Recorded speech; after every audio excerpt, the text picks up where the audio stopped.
सहनाववतु सहनौ भुनक्तु सह वीर्यं करवावहै तेजस्विनावधीतमस्तु मा विद्विषावहै। ॐ शान्ति शान्ति शान्तिः। ॐ वक्रतुण्ड महाकाय सूर्यकोटि समप्रभ निर्विघ्नं कुरु मे देव सर्वकार्येषु सर्वदा। सरस्वती नमस्तुभ्यं वरदे कामरूपिणि विद्यारम्भं करिष्यामि सिद्धिर्भवतु मे सदा। गुरुर्ब्रह्मा गुरुर्विष्णुः गुरुर्देवो महेश्वरः गुरुरेव परं ब्रह्म तस्मै श्रीगुरवे नमः। सदाशिवसमारम्भां शङ्कराचार्यमध्यमाम् अस्मदाचार्यपर्यन्तां वन्दे गुरुपरम्परां। श्रुतिस्मृतिपुराणानाम् आलयं करुणालयं नमामि भगवत्पाद शङ्करं लोकशङ्करं। समस्तजनकल्याणे निरतं करुणामयं नमामि चिन्मयं देवं सद्गुरुं ब्रह्मविद्वरं सद्गुरुं ब्रह्मविद्वरम्।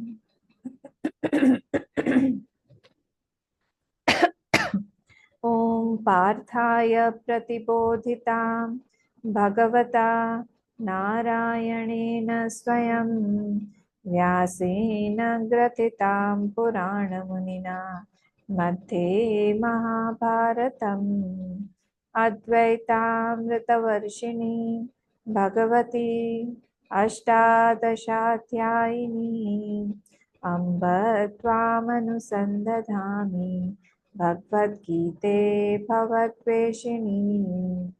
नमोऽस्तुते व्यासविशालबुद्धे पुल्लारविन्दायतपत्रनेत्र येन त्वया भारततैलपूर्णः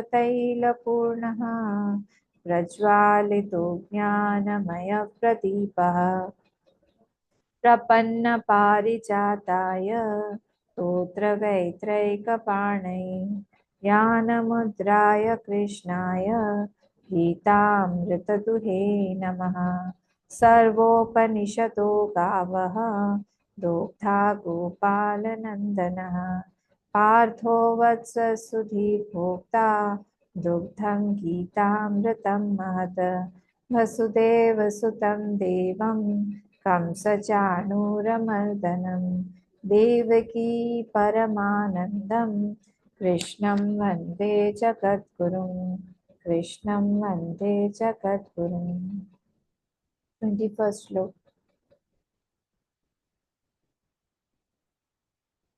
ॐ श्री परमात्मने नमः। अथ त्रयोदशोऽध्यायः। श्रीभगवानुवाच पुरुषः प्रकृतिस्थो हि भुङ्क्ते प्रकृतिजान् गुणान् कारणं गुणसङ्गोऽस्य सदसद्योनिजन्मसु। पुरुषः प्रकृतिस्थो हि भुङ्क्ते प्रकृतिजान् गुणान् कारणं गुणसङ्गोऽस्य सदसद्योनिजन्मसु। उपद्रष्टानुमन्ता च भर्ता भोक्ता महेश्वरः परमात्मेति चाप्युक्तः देहेऽस्मिन् पुरुषः परः। उपद्रष्टानुमन्ता च भर्ता भोक्ता महेश्वरः परमात्मेति चाप्युक्तः देहेऽस्मिन् पुरुषः परः। कौन बोलेगा? मैं बोलूँगा। पुरुषः प्रकृतिस्थो हि भुङ्क्ते प्रकृतिजान् गुणान् कारणं गुणसङ्गस्य सदसद्योनिजन्मसु। उपद्रष्टानुमन्ता च भर्ता भोक्ता महेश्वरः परमात्मेति साप्युक्तो देहेऽस्मिन् पुरुषः परः। यहाँ मेरे मैं बोलूं? मैं बोलूं? हाँ मैं बोलूं? मैं बोलूं? हाँ बोलिए सीमा जी। वॉइस कम। पुरुषः प्रकृतिस्थो हि भुङ्क्ते प्रकृतिजान् गुणान् कारणं गुणसङ्गोऽस्य सदसद्यो निजन्मसु पुरुषः प्रकृतिस्थो हि भुङ्क्ते प्रकृतिजान् गुणान् कारणं गुणसङ्गोऽस्य सदसद्यो निजन्मसु उपद्रष्टानुमन्ता च भर्ता भोक्ता महेश्वरः परमात्मेति चाप्युक्तः देहे अस्मिन् पुरुषः परः। मैं बोलूं अम्मा? हाँ बोलिए। पुरुषः प्रकृतिस्थो हि भुक्ते प्रकृतिजान् गुणान् कारणं गुणसङ्गोऽस्य सदसद्यो निजजन्मसु योनिज उपद्रष्टा योनि जन्मसु। सदसद्यो निजन्मसु हाँ उपद्रष्टानुमन्ता च भर्ता भोक्ता महेश्वरः परमात्मेति चाप्युक्तः देहे अस्मिन् पुरुषः परः। गुड। नेक्स्ट। अम्मा मैं पढ़ूं? कॉका। पुरुषः प्रकृतिस्थो हि भुङ्क्ते प्रकृतिजान् गुणान् कारणं गुणसङ्गुष्य सदसद्योनिजन्मसु उपद्रष्टानुमन्ता च भर्ता भुक्त्वा महेश्वरः परमात्मेति साप्युक्तः देहेऽस्मिन् पुरुषः परः। गुड। नेक्स्ट। हाँ बोलिए। पुरुषः प्रकृतिस्थो हि भुङ्क्ते प्रकृतिजान् गुणान् कारणं गुणसङ्गोऽस्य सदसद्यो निजन्मसु उपद्रष्टानुमन्ता च भर्ता भोक्ता महेश्वरः परमात्मेति साप्युक्तः देहेऽस्मिन् पुरुषः परः। गुड। नेक्स्ट।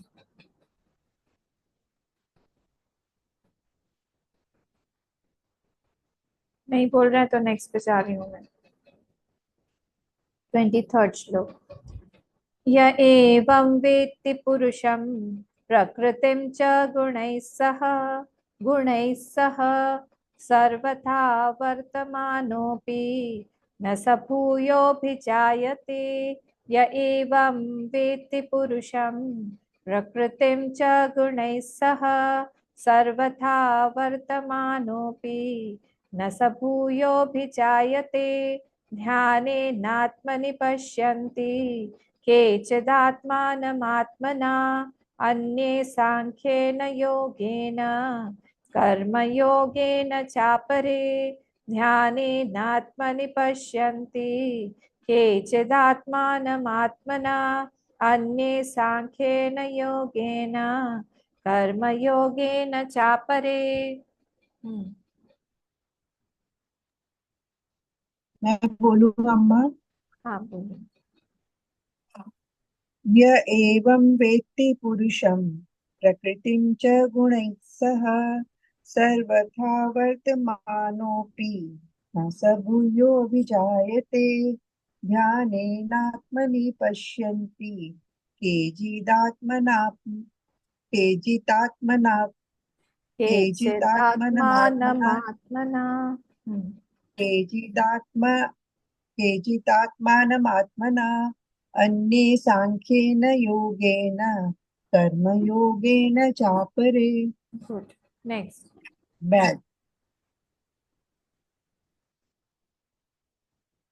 मम्मी पर हाँ य एवं वेत्ति पुरुषं प्रकृतिं च गुणेच्छः सर्वथा वर्तमानोऽपि न स भूयोऽभिजायते ध्यानेनात्मनि पश्यन्ति केचिदात्मानमात्मना अन्ये सांख्येन योगेन कर्मयोगेन चापरे। गुड। नेक्स्ट। हाँ। सुमा? य एवं वेत्ति पुरुषं प्रकृतिं स गुणैश्चः सर्वथा वर्तमानोऽपि न स भूयोऽभिजायते ध्यानेनात्मानि पश्यन्ति केचिदात्मानमात्मना अन्ये सांख्येन योगेन कर्मयोगेन चापरे। गुड। नेक्स्ट। मैं बोलूं? हाँ बोलो। य एवं वेत्ति पुरुषं प्रकृतिं च गुणौ सह सर्वथा वर्तमानोऽपि न स भूयोऽभिजायते ध्यानेनात्मनि पश्यन्ति केचिदात्मनम् आत्मना अन्ये सांख्येन योगेन कर्मयोगेन चापरे। अम्मा मैं बढ़िया। बोली थी। हाँ। य एवं वेत्ति पुरुषं प्रकृतिं स गुणैश्चः सर्वथा वर्तमानोऽपि न स भूयोऽभिजायते ध्यानेनात्मनि पश्यन्ति केचिदात्मानमात्मना अन्ये सांख्येन योगेन कर्मयोगेन चापरे। गुड। नेक्स्ट। और कोई? और कोई नहीं बोलेगा? मेरी आवाज नहीं आ रही? आभा में नाम, आभा में नाम, आपकी आवाज नहीं आ रही है, फिर से पढ़िए।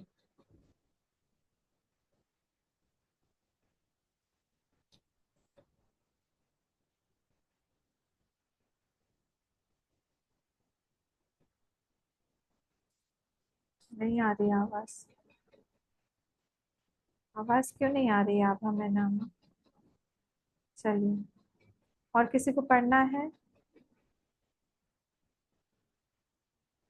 ठीक है, अब हम लोग चलते हैं एक्सप्लेनेशन पे। तो हमारा कौन सा श्लोक चल रहा था? हमारा चल रहा था 23rd। तो 23rd श्लोक से 23rd श्लोक अभी हमने पढ़ लिया है ना। तो कल हमने 22nd देखा था, उपद्रष्टानुमंताच। बहुत ब्यूटीफुल वो श्लोक है, और इसका मतलब यही है कि अलग अलग सापेक्ष में हमको नानात्व उस आत्मा में भी हम अगर देखने की कोशिश करें तो उसमें भी आपका दिख जाए। आवाज नहीं आ रहा है। मेरा आवाज नहीं आ रहा? आवाज नहीं आ रहा है। हाँ, बहुत सबको आ कम रही है है। या नहीं आ रही है? আমি मैं শুনিছো सुनी কিন্তু अम्मा। ময়ো শুনিছো। मुझे तो आ रही है मम्मा, एकदम सही हाँ। आ रही है। सीमा जी, आप बहुत एक बार कम आ एग्जिट रहा है। करके फिर से आ जाइए, क्योंकि यहाँ पे अच्छा अब मैंने बढ़ा दिया है। अब देखिए तो अब आ रही है? अब 100% पे है, पर ये तो हेडफोन का है।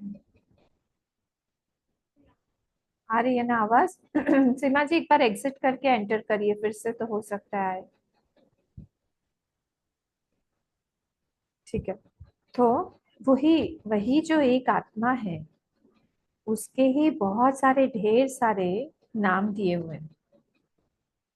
मतलब ये कि हम लोग जो है एक ही आत्मा को अलग अलग अलग तरह से हम लोग जान सकते हैं या जानते हैं, या नानात्व हमको जो दिखाई दे रहा है वो सब उसी में ही दिखाई दे रहा है, उसी के ही अलग अलग फॉर्म्स हैं।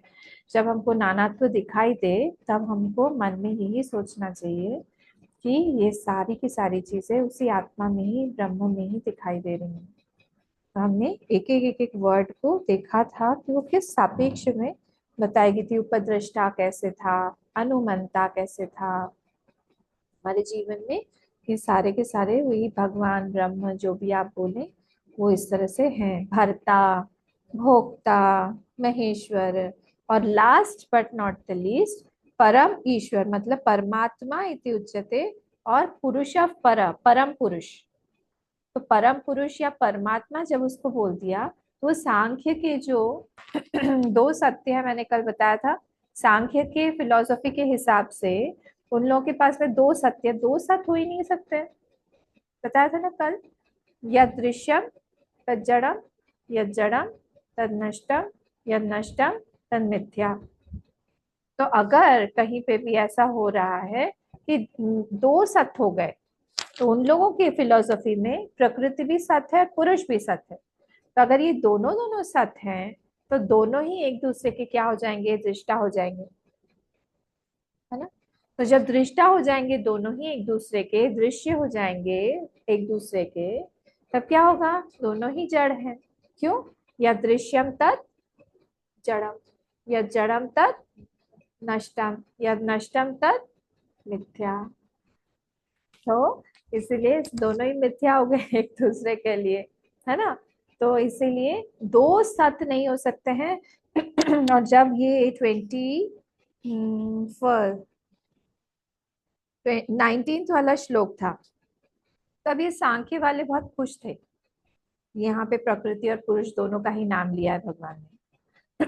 पर एक्चुअली स्पीकिंग ये प्रकृति और पुरुष जो है भगवान, परम आत्मा, ये अलग है उनसे, यहाँ पे ये बताने के लिए बोल रहे हैं।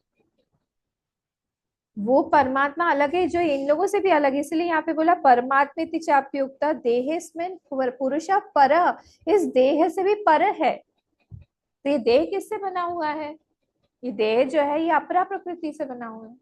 अपरा प्रकृति मतलब जितनी भी जड़ चीजें हैं, जड़ प्रकृति, जो भी महाभूत जो भी हमको दिखाई दे रहा है वो सब अपरा प्रकृति में आती है। अब ये अपरा प्रकृति से जब ये देह बना हुआ है हमारा, ये देह है, तो उस देह से परे है बोल रहे हैं। यहाँ पे बोल दिया प्रकृतिम च पुरुषम चैव, दोनों ही विद्यानादि उभव अपनी 19th में।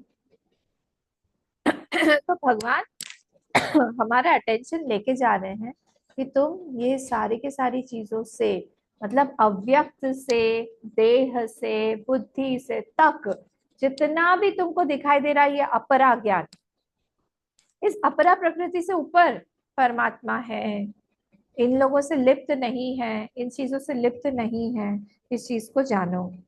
अब हम जो है 23rd श्लोक में चलते हैं। ये भी बहुत सुंदर श्लोक है जिसमें बोला जा रहा है यह एवं वेत्ति पुरुषम, हमने अभी पढ़ा इसको, यह एवं वेत्ति पुरुषम प्रकृतिम च गुणैः सह।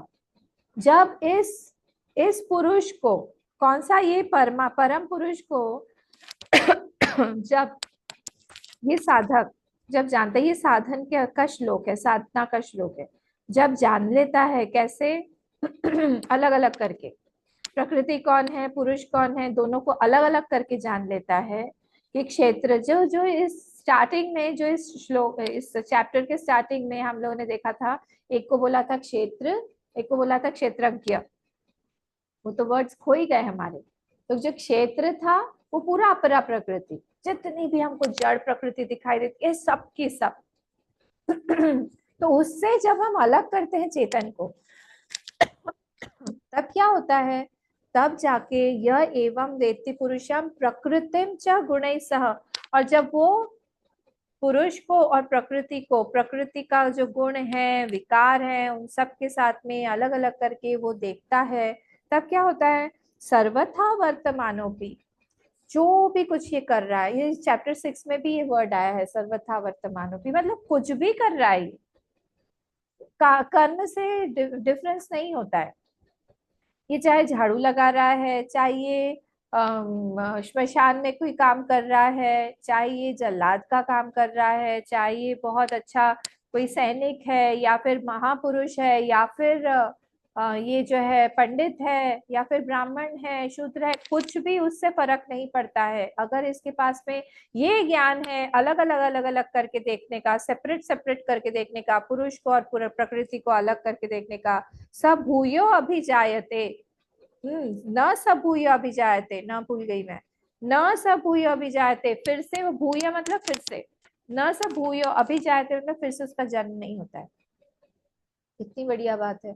इसका मतलब क्या हुआ? इसका मतलब यही हुआ कि हम लोग हमेशा जब भी हम कुछ देखते हैं, किसी चीज को देखते हैं, हम कंटिन्यूअसली उसमें मिलावट करके ही देखते हैं। हम बिना मिलावट के हम कोई चीज देखते ही नहीं है। ये ज्ञानी के लिए ये प्रशंसा हो रही है। हाँ, यहाँ पे श्लोक में ये ज्ञानी की प्रशंसा के लिए। कौन कौन है ज्ञानी? जो कि क्षेत्र को और क्षेत्रज्ञ को अलग अलग करके देखे, वो है ज्ञानी। वो देख रहा है यहाँ पे कि जो जो इस पुरुष को अकेले आए करके, अहम करके ही देखता है, वो पुरुष के साथ में उसके गुणों को या फिर उसकी कंडीशनिंग्स को, वो सबको नहीं मिला रहा है कि मैं कौन हूँ, मैं स्त्री हूँ, मैं पुरुष हूँ, मैं अच्छा हूँ, मैं बुरा हूँ, मैं काला हूँ, मैं लंबा हूँ, मैं छोटा हूँ, मैं अनपढ़ हूँ, मैं गंवार हूँ, मैं बहुत पढ़ा लिखा हूँ, मैं चार्टर्ड अकाउंटेंट हूँ, मैं डॉक्टर हूँ। ये सब चीजों से उसका कोई मतलब ही नहीं। वो सब निकाल के वो देख रहा है कि मैं जो हूँ, ये हमारे अंदर में जब भी हम बोलते हैं आई एम, और आई एम, अब इसको हिंदी में हम करके देखेंगे, आई एम, पर आई एम के साथ हम लोग सफिक्स लगा देते हैं, like I am happy, I am a male, I am a female, I am happy, I am sad, I am Assamese बोले या फिर हम साउथ इंडियन बोले, नॉर्थ इंडियन बोले, जो भी बोले, हम कंटिन्यूअसली आई एम के साथ में एक चीज लगाते हैं जो कि चेंजिंग है ना। आई एम जो है वो चेंज नहीं हो रहा है, अहम जो है वो चेंज नहीं हो रहा है। हम स्त्री पुरुष, हम सुखी दुखी, हम कौन से कंट्री से, राष्ट्र कौन सा है हमारा, उस पे, उससे वो अहम से कोई मतलब ही नहीं है, कोई मतलब नहीं है। सुख दुख जो है वो मन का धर्म है, हमारे बुद्धि का धर्म है, बुद्धि का जो भी है गुण वगैरह वो सब। संस्कार जो है हमारे दूसरे सारे आनंदमय कोश में रखे हुए हैं। वो जो अहम है वो किसी से भी लिप्त नहीं है, वो निर्लिप्त है। जब हम इस निर्लिप्त अहम को अलग करके देखेंगे, अपने आप को हम जानेंगे कि हम कौन है actually, without those conditionings also, तब जो है उसको हम इस स्थिति में बोलेंगे कि वो ज्ञानी की स्थिति में है। फिर ना सब हुई भी जाए थे, फिर उसका फिर से जन्म नहीं होगा। तब तक मतलब हम बंधे हुए हैं, तब तक मतलब हम छोटे बड़े छोटे बड़े छोटे बड़े बन के हम बनते रहेंगे।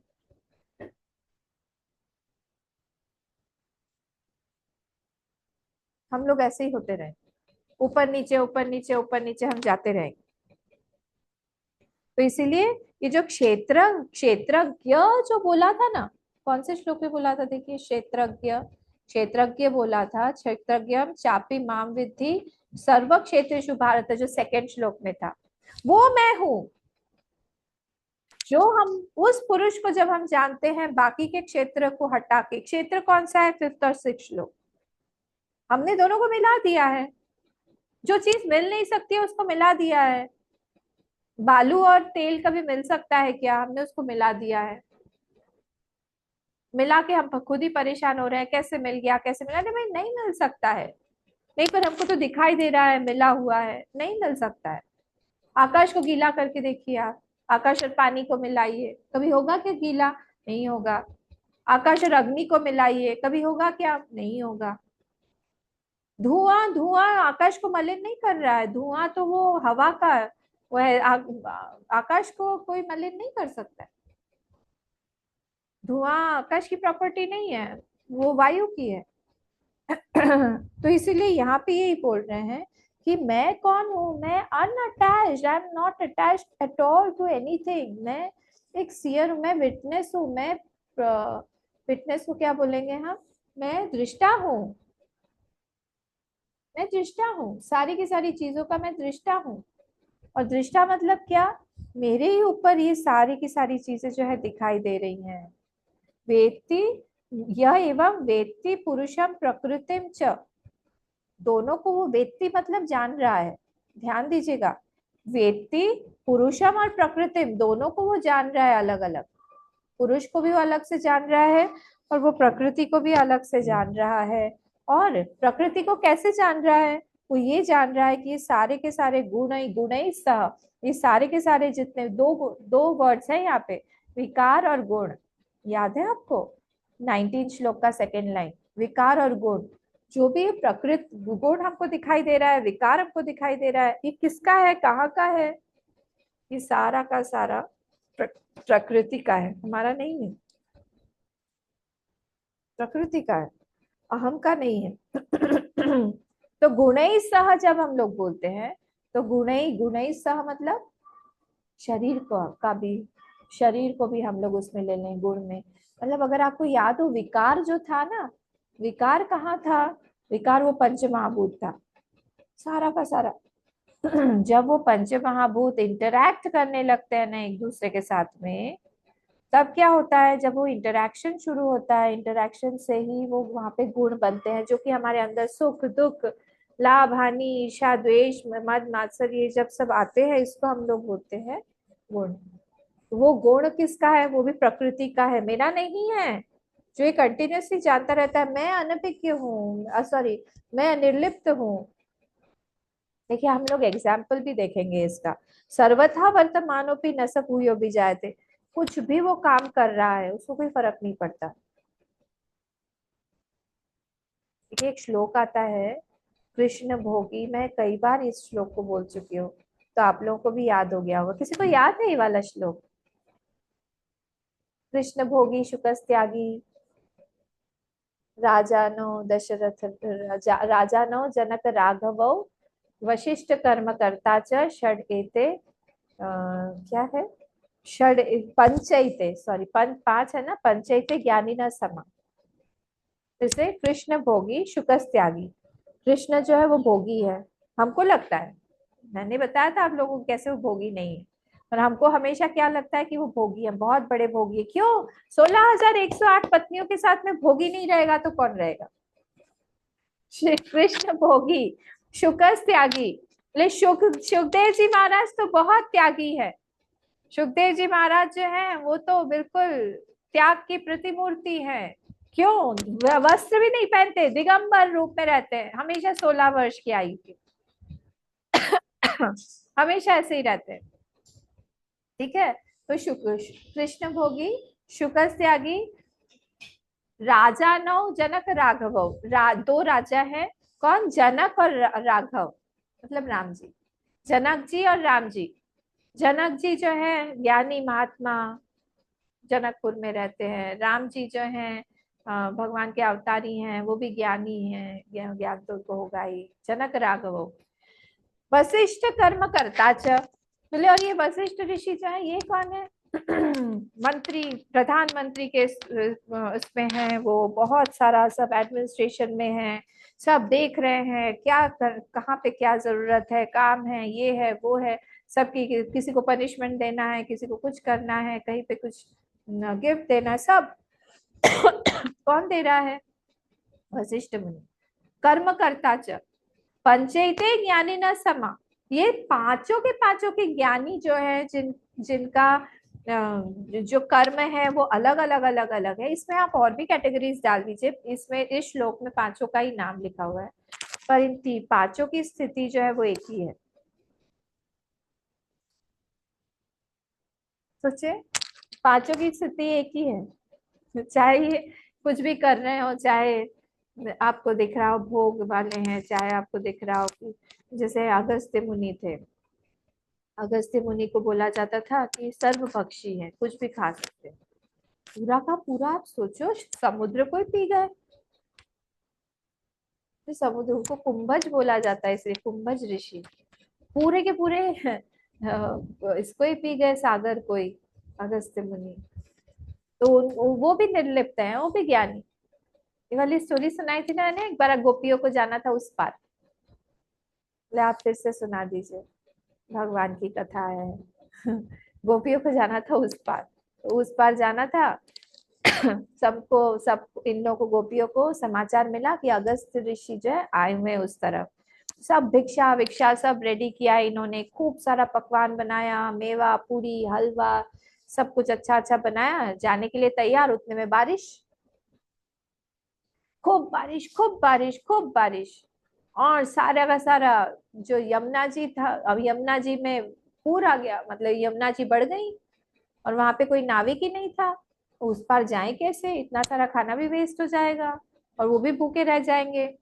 तो वहां पे ये लोग जमुना के तीर पे बैठ गई, रोना गाना इनका शुरू हो गया, कैसे जाएं क्या करें। उतने में श्री कृष्ण भगवान वहां से बांसुरी बजाते हुए आ गए। बोले क्या हुआ तुम लोगों को, इतनी दुखी क्यों हो? तो वो तो जहाँ पे भी गोपियां होंगी वहां तो वो आएंगे। तो बोले दुखी हम इसीलिए हैं कि उस तरफ में अगस्त्य मुनि आए हैं, हमको वहां पे पहुंचा दो कन्हैया। बोले अच्छा ठीक है, तुमको उस तरफ जाना है ना, मैं पहुंचा देता हूँ। तो अगर मैं नित्य ब्रह्मचारी हूँ, तब वो द्वारका से आए थे ना, नित्य ब्रह्मचारी हूं मैं अगर, तो फिर तुम लोग अभी इस पानी पर से चलते चलते सारा सामान लेके कुंभज ऋषि के पास में पहुंच जाओ। तो इन्होंने कहा कि अच्छा ठीक है। तो ये लोग चलने लगे, सच में ये लोग चल चल के उस पार चले गए। उनको आश्चर्य हुआ कि अरे हमारा कन्हैया तो नित्य ब्रह्मचारी है। फिर उस तरफ गए, उस तरफ इन्होंने खूब खिलाया पिलाया, कुंभज ऋषि को जो भी था सारा साफ हो गया उनका, पूरा कुछ भी नहीं बचा, एक तिल मात्र भी कुछ नहीं बचा, एक अन्न का कण भी नहीं बचाया। अगस्त मुनि को बहुत भूख लगी थी, उन्होंने सब खा लिया। प्रॉब्लम तो वहीं की वहीं है ना, ये लोग वापस कैसे आएंगे? तो वहीं पे फिर फंस गई। तो कुंभज ऋषि ने कहा दुखी क्यों हो रही हो, मैं हूं ना। बोले कैसे आप पहुंचाएंगे वहां पे, आप तो ठहरे सन्यासी साधु महात्मा, आपको कहाँ से हम क्या परेशान करें, आपको ज्यादा परेशान भी करेंगे तो हमको लगेगा कि श्राप को आप न दे दें। बोले नहीं नहीं नहीं, श्राप नहीं देंगे। अगर मैंने तुम लोगों का खिलाया हुआ कुछ भी खाना नहीं खाया हो। बोले अरे नहीं खाया हो, हमारा बर्तन तो खाली है। नहीं खाया हो तो तुम लोग जैसे आई थी वैसे ही चल चल के नदी के उस पार पहुंच जाओगी बस। बोले अच्छा, हम ऐसे ही पहुंच जाएंगे, हमने ऐसे ही बनाया आपको, ऐसे ही खिलाया। और वो सच में वो चलने लगी, चल के इस पार आ गई। अभी तो वो पूछ नहीं सकती वापस जाके, इधर आई तो कृष्ण मिल गए फिर से। बोले कृष्ण हमको ये बताओ ये कैसे हो सकता है, हमने अपनी आंखों के सामने देखा उन्होंने खाया और बोलते हमने नहीं खाया। आप इतने सारे 16,108 पत्नियों के साथ में रहते हैं और आप बोल रहे हैं अपने आप को नित्य ब्रह्मचारी, ये कैसे हो सकता है? भगवान ने ये श्लोक बोला फिर से, क्या बोला? जो अलग अलग करके देखता है, मतलब जो अनअटैच है, मतलब ये जो 21st श्लोक का जो फर्स्ट लाइन है ना, पुरुष प्रकृतिस्थो ही भुंक्ते प्रकृति जान गुणान। बोले हम लोग पुरुष प्रकृतिस्थ नहीं है, हम लोग अटैच नहीं है किसी भी चीज से, हम लोग आइडेंटिफाइड नहीं है, हमारा कर्ता भोक्ता नहीं है। हम करते भी हैं तो बिना कर्तृत्व के करते हैं। इसीलिए कुंभज ऋषि ने बोल दिया कि उन्होंने नहीं खाया, क्योंकि उनका एक खाने के बाद में मैं पैदा नहीं हुआ जो बोलेगा कि मैंने खाया, ये नहीं है। उन्होंने खाया, उसके शरीर ने लिया, उसमें वो जो अहम है वो क्या, वो कौन खाने वाला हो गया? अहम क्या खाएगा, कहाँ खाएगा? खाने के लिए तो पार्ट्स चाहिए ना, अंश चाहिए। अहम का कोई पेट है क्या? आत्मा के पास में पेट है? आत्मा के पास में दांत है? दांत है, मुंह है, रात में ब्रश करता है वो? या उसको आत्मा को दांत में दुखता है तो फिर वो डेंटिस्ट के पास जाता है कि चलो तो डेंटिस्ट के पास जाए, क्यों? आत्मा आई है, डेंटिस्ट भाग जाएंगे, ये आत्मा आ गई। बोले कहाँ है आपके दांत? अरे बाप रे, आत्मा आई है दांत दिखाने के लिए। आत्मा के पास ना मुंह है ना दांत है ना पेट है, वो खाएगा कहाँ से? ना उसमें अंश है कोई, कहाँ से क्या लेगा? ना हाथ है ना पैर है, कैसे होगा? उसमें कोई भी पार्ट्स ही नहीं है, निरंश है वो, कहाँ से खाएगा? तो भगवान बोल रहे हैं जो उस आत्मा को जानता है, सब काम कर रहा है, सर्वथा वर्तमानोपि, हमारा जो अभी का श्लोक है, सब कुछ कर रहा है जी, वो सब कुछ कर रहा है, पर फिर भी वो वहां पे निर्लिप्त है, वहां पे उसका कर्तृत्व भाव नहीं है, और इसीलिए वो कुछ भी उसको फल नहीं मिलेगा।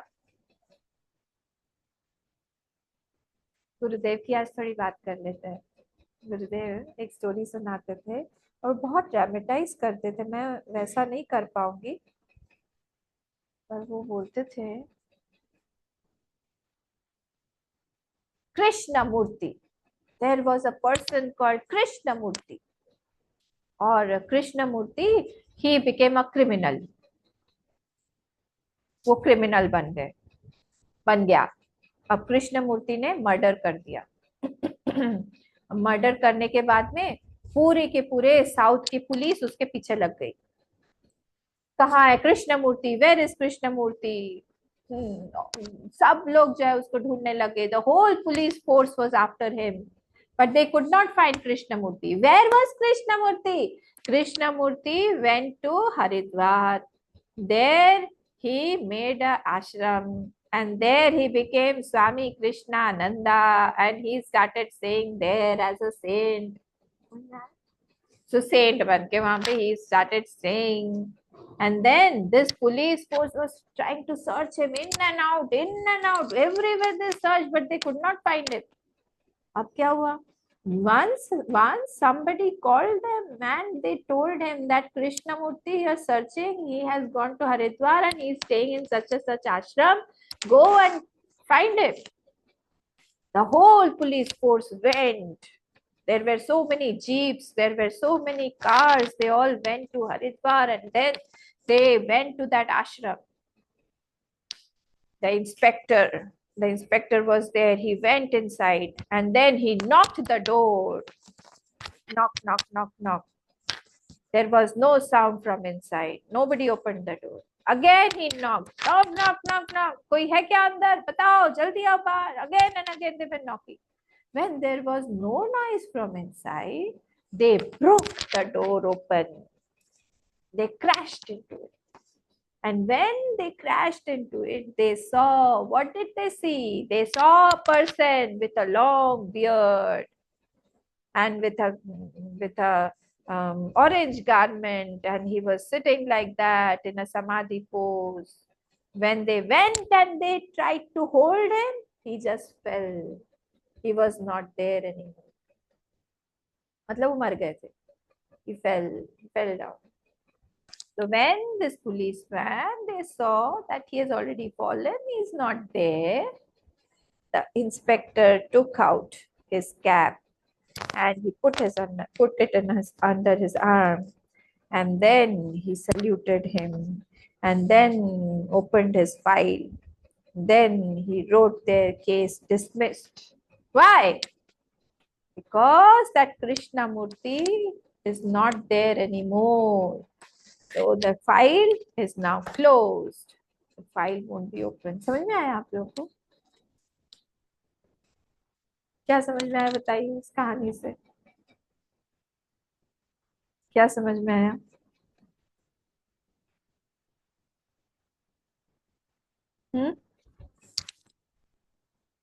कुछ तो बोलिए.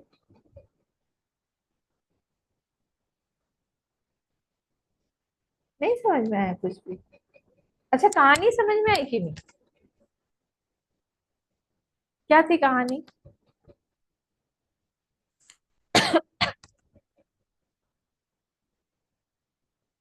बताइए. नहीं समझ में आया क्या? अम्मा ये कर्तव्य कर्म का ही वर्णन है क्या, कि बुरे कर्म करे और फिर अच्छे कर्म करे? देखिए, वो वहां पे था कर्तृत्व था उसके अंदर में. जब तक कर्तृत्व था वो जिंदा था, वो था वहां पे, तो पुलिस पीछे पड़ी थी. अगर वो जिंदा पकड़ा जाता तो फिर उसके ऊपर पनिशमेंट लागू होता. पर क्योंकि वो अब जो है वहां पे है ही नहीं, तो क्योंकि वो नहीं है वहां पे, इसीलिए उसका पनिशमेंट लेने वाला कौन है वहां पे? कोई भी नहीं है. तो पनिशमेंट लेने वाला क्योंकि नहीं है, मतलब एंजॉयर भोक्ता करता वहां पे नहीं है, तो फिर फाइल जो है बंद हो जाती है। वहां पे पनिशमेंट किसको देंगे, वो तो ऑलरेडी मर गया है, वो है ही नहीं वहां पे। जब हमारे अंदर का भी वो कर्ता और भोक्ता मर जाता है, तब हमारे अंदर से भी जब हम कोई कर्म करते हैं, उस कर्म का फल जनरेट नहीं होता है।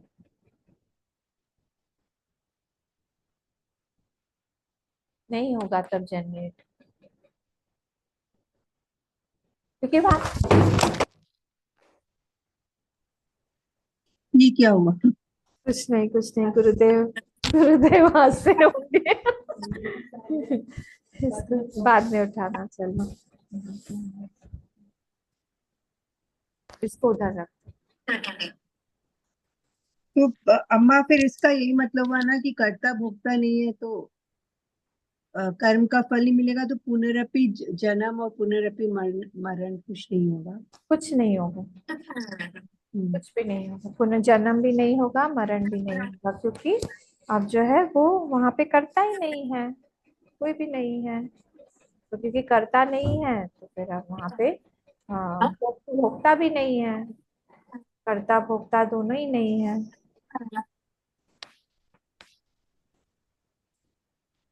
ठीक है। हम्म।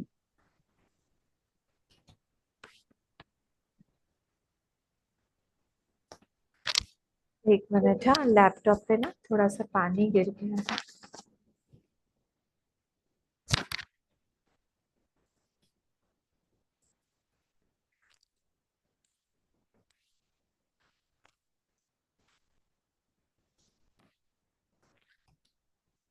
चलो, ठीक है। तो मैं यही बता रही थी आप लोगों को कि ये वाला जो ज्ञानी है ना, ये ज्ञानी जो है वो ऐसा ही है कि उसने उसकी दृष्टि वैसी बना ली, कि पाँव संभाल के दृष्टि उसकी ऐसी बना ली है कि अब वहां पे कोई कर्ता भोक्ता है नहीं, कर्ता भोक्ता नहीं है, इसीलिए अब वहां पे उसको फल देने वाला भी कुछ नहीं रहेगा।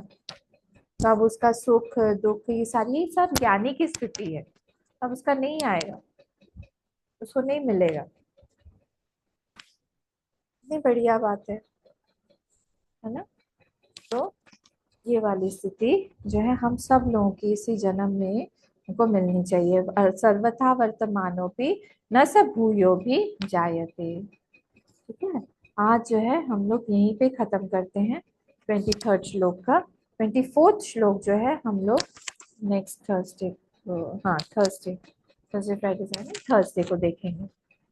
ठीक है, हम लोग आज यहीं पे विराम देते हैं।